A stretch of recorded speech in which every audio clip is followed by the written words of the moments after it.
காஞ்சி மாவட்டத்தின் பாதிப்புகளைப் போலவே திருவள்ளூர் மாவட்டமும் அதிக அளவில் பாதிப்புகளை சந்தித்துள்ளது. இந்த மாவட்டத்தில் வர்தா புயலால் விவசாயிகள் சந்தித்துக் கொண்டிருக்கும் இழப்புகள் குறித்து விரிவாக பார்க்கலாம். திருவள்ளூர் மாவட்டத்தில் இந்த சம்பா பருவத்தில் மட்டும் 50,000 ஹெக்டரில் நெல் பயிர் சாகுபடி செய்யப்பட்டது. கதிர் பால் பிடித்து மணியாகும் தருணத்தில் வர்தா புயலால் பெரும் சேதங்களை எதிர்கொண்டிருக்கிறார்கள் விவசாயிகள். வர்தா புயல் வருகிறது என மாவட்ட நிர்வாகம் எச்சரித்த போதிலும் உடைமைகளையும் உயிர்களையும் காப்பாற்ற முடிந்த தங்களுக்கு விவசாயத்தை காப்பாற்ற முடியாமல் போனதாக கவலை தெரிவிக்கின்றனர்.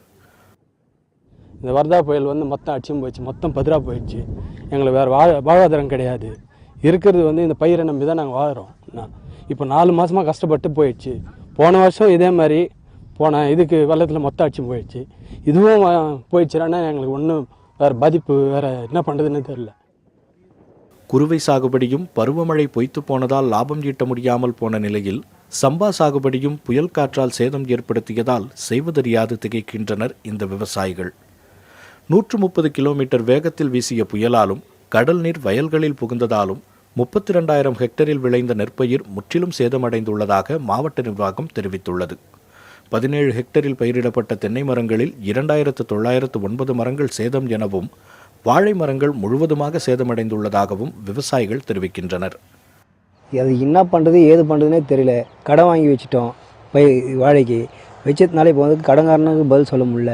அதனால் ரொம்ப இதுவாக இருக்குது. இந்த எதிர்பார்க்காத அளவுக்கு புயல் அடிச்சு விட்டுச்சு. இப்படி கடன் வாங்கி விவசாயம் செய்யும் தங்களுக்கு இதுபோன்ற இயற்கை பேரிடர்களால் ஏற்படும் இழப்புகளை அரசு உடனடியாக வழங்க வேண்டும் என எதிர்பார்க்கின்றனர் விவசாயிகள். கடந்த ஆண்டு பெருமழை மற்றும் வெள்ளத்தால் பாதிக்கப்பட்ட விவசாயம் இந்த ஆண்டு வர்தா புயல் காரணமாக முழுவதுமாக பாதிக்கப்பட்டுள்ளது என்கின்றனர் திருவள்ளூர் மாவட்ட விவசாயிகள்.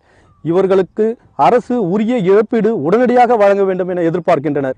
புதிய தலைமுறைக்காக ஒளிப்பதிவாளர் பாலாவுடன் எழில்.